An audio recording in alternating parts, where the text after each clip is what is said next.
8'de sağlık kaldığı yerden tüm hızıyla devam ediyor. Sıradaki konuğumuz uzman fizyoterapist Canan Sepetçi. Canan Hanım hoş geldiniz. Hoş bulduk, sağ olun. Bugün oldukça ilginç bir konu konuşacağız. Riskli bebek. Evet. Bu önemli bir tanım. Öncelikle riskli bebek nedir? Bununla başlayalım. Tabii ki. Riskli bebek anne karnında, doğumda ya da doğumdan sonra oluşabilecek çevresel ya da biyolojik faktörlerden kaynaklı herhangi bir nörogelişimsel bozukluk olarak tanımlayabiliriz. Hocam peki riskli bebeklerde uzun ve kısa vadede hangi problemlerle karşılaşıyorsunuz? Riskli bebekleri tanımlamak çok önemli. Riskli bebekler doğduğu zaman artık teknolojimiz çok gelişti. Hemen hastane ortamında çeşitli tanılara başlayabiliyoruz. Yeni doğan uzmanlarımız çocuklarımızı bizlere yönlendirebiliyor. İlk risklerimiz şunlar olabiliyor. Çocuklarımızda motor defisitler kalabiliyor, beyin hasarları kalabiliyor. Bunlar daha yüksek riskli bebekler olarak tanımlanıyor. Orta riskli bebeklerin hastaneden eve transfer süreci daha kolay oluyor. Burada ailenin çok önemli bir rolü var. Bebeklerde gelişim sürecini çok iyi takip etmesi gerekiyor. Yine kabaca görmesinde, işitmesinde ya da hareketlerinde çeşitli gelişimsel bozukluklar çıkabiliyor. Buradaki tanı ve takip ve uzmana ulaşmak riskli bebeklerin uzun dönem problemlerini en aza indirebiliyor. Peki sizin açınızdan, yani bir fizyoterapist olarak riskli bebeğin rehabilitasyonu nedir veya nasıldır? Riskli bebeğin rehabilitasyonu çocuğun hayat boyu kalitesini arttırabiliyor. Erken yakaladığımızda herhangi bir problemi bizim ona müdahil olmamız çok daha kolay olabiliyor. Örneğin motor problemi kalacak olan bir çocuğu biz yeni doğan yoğun bakımda pozisyonlamayla başlayabiliyoruz. Böylelikle ilk önce ortopedik problemlerin önüne geçmeye çalışıyoruz. Sonrasında gelişim çağını takvim yaşıyla birlikte ölçtüğümüzde gelişim yaşını yakalatmaya çalışıyoruz. Bu ne demek? Örneğin 6 aylık bir çocuk oturduğunda riskli bebek belki 9 ya da 10. ayına kadar oturamayabiliyor. Hafif riskli bebeklerde. Biz burada fizyoterapi müdahaleleriyle takvim yaşındaki motor gelişimini yakalatıp çocuğu kendi yaşıtlarıyla birlikte hayatına devam etmesini sağlıyoruz. Aslında dönem kapsaması dediğimiz bu çocuğun doğduğu gün itibariyle normal yaşıtlarına varıncaya kadarki sürece mi tekabül ediyor? Şöyle, aslında biz 0-24 ay riskli bebeği gözlem altında tutmak isteriz. Fakat yüksek riskli bebekler geldiğinde bizim kliniğimize biz o çocukları ergenlik dönemine kadar ara ara görmek isteriz. Çünkü riskli bebeklerde sadece nörolojik gelişiminde problemler olmuyor. Öğrenmede de problemler olabiliyor. O yüzden akademik süreçlerinde mutlaka ve mutlaka bir pediatrik fizyoterapistle görüşmelerini istiyoruz. Ailenin sürekli sizinle kontak halinde olması gerekiyor muhakkak. Evet. 0-24 ay ya da 0-36 ayda daha sık ama yaşı ilerledikçe daha seyrek aralıklarla görebiliriz. Burada erken tanı önemli sanırım. Çok Ki önemli. erken müdahale Evet. edebilelim. Evet, Doğru mu? doğru hocam. Erken müdahale çocukta herhangi bir problem yerleşmeden bizim ona müdahale edebilmemizi sağlıyor. Örneğin ortopedik bir problem olduğunda skolyoz olabilir, ayak bileklerinde kontraktür olabilir ya da nörolojik bir defisit olabilir.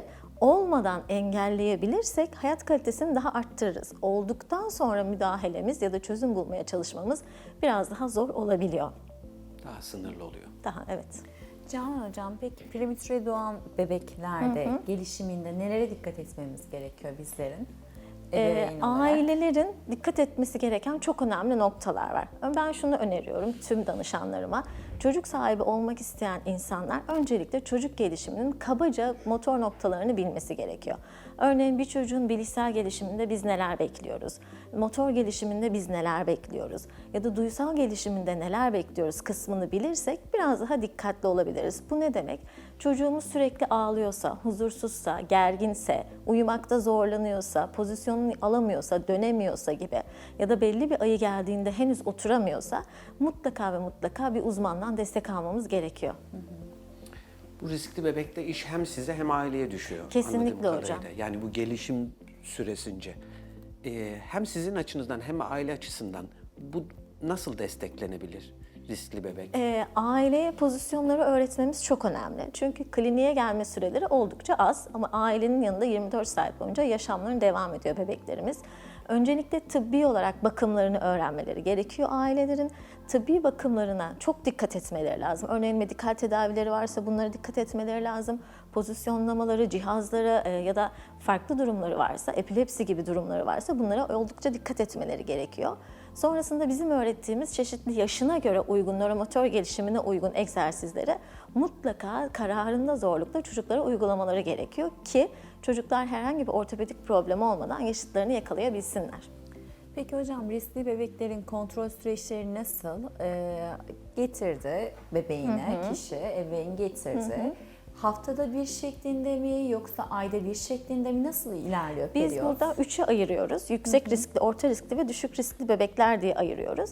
Düşük riskli bebeklerin daha çok ailesine yükü bırakıyoruz. Kendimiz kliniklere daha az davet ediyoruz.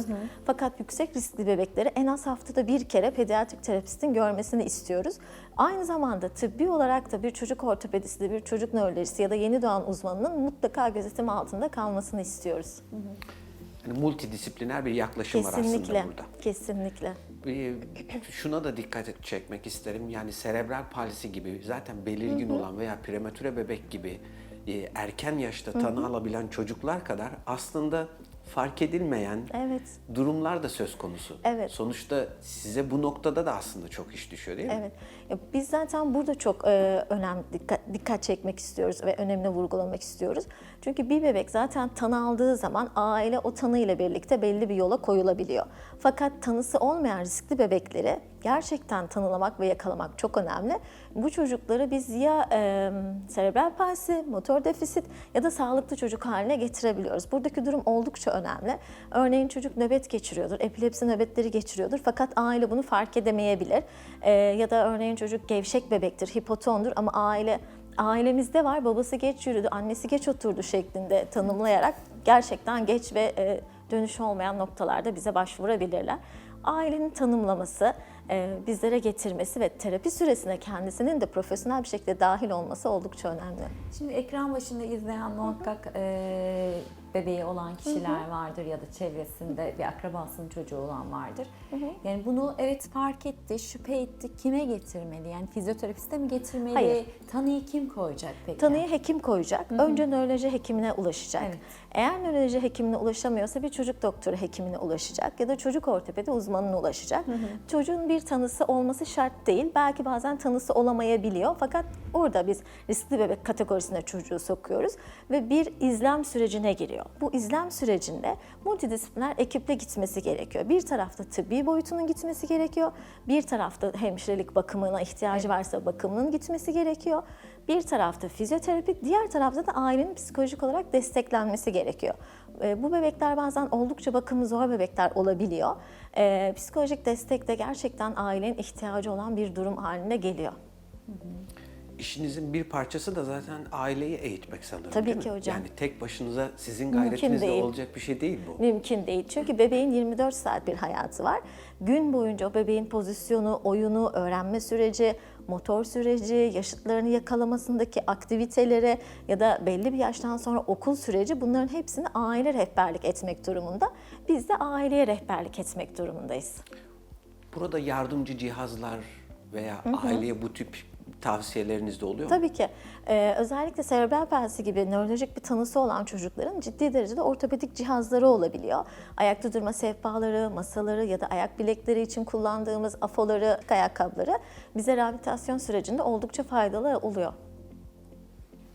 Bu rehabilitasyon süreci, yani siz çocuk tanı aldıktan sonra ortalama bir zaman var mı? Yani aile şunu söyleyebilir mi? Biz yaklaşık 2 yıl boyunca bir fizyoterapistle ilişkide kalmak zorundayız mı demeli? Nörolojik problemi olan çocuklarda bazen ömür boyu devam edebiliyor. Ama düşük riskli bebeklerde yaşıtlarını, takvim yaşıtlarını yakaladıklarında, nörolojik olarak da gelişimlerini tamamladıklarında her zaman bize gelmelerine gerek yok. Bunlar Yani- tamamlanabiliyor. Fakat serebral palsi, otizm ya da epilepsi gibi nörolojik tanısı olan çocuklarda bazen hayat boyu devam etmemiz gerekebiliyor. Süreci birlikte götürmeniz Evet. anlamında. Evet. Bu çocukların, yani özellikle CP'li çocukların rehabilitasyonunun çok önemli olduğunu biliyoruz. İlk tanı anından itibaren. Normalde siz kendi kliniğinizde yani belirli bir takım ekipmanlarla mı Evet. götürüyorsunuz bu işi? Fizyoterapistlerin yoksa böyle evlere hizmeti var mı? Yoksa annelere, babalara mı öğretiyoruz egzersizleri? En azından CP'li çocuklar için de burada birkaç kelime etmiş olalım. Tabii ki hocam. CP'li çocuklar için de multidisipliner tedavi çok önemli. Bizim kliniklerimize genelde biz davet ediyoruz öncelikle. Aileyle birlikte seanslarımızı yönetiyoruz. Aile mutlaka 40 dakikalık seansın içerisinde gözlemci olarak yanımızda oluyor. Çocuğa neyi yaptığımızı, neden yaptığımızı, neyi ne kadar yapacaklarını ve nereye kadar yapacaklarını biz mutlaka aileye göstermek durumundayız. Sadece fizyoterapiyle kalmıyoruz. Özel eğitim desteği veriyoruz. Psikolojik destek veriyoruz. Ya da çocuğun ihtiyacı varsa okul öncesi dönemindeyse okul öncesi öğretmenleriyle belirli oyun terapileri veriyoruz. Aile bunların hepsini bilmek durumunda. Evlere bu aynı kliniğin ortamını bir fizyoterapist, bir öğretmen, bir psikolog gibi çocuğuna yaklaşmak durumunda. Aile bizim olmazsa olmazımız. Çok teşekkür ederim. Biz Canan teşekkür Hanım, ederiz. Çok güzel bir sohbet Çok teşekkür oldu. ederiz.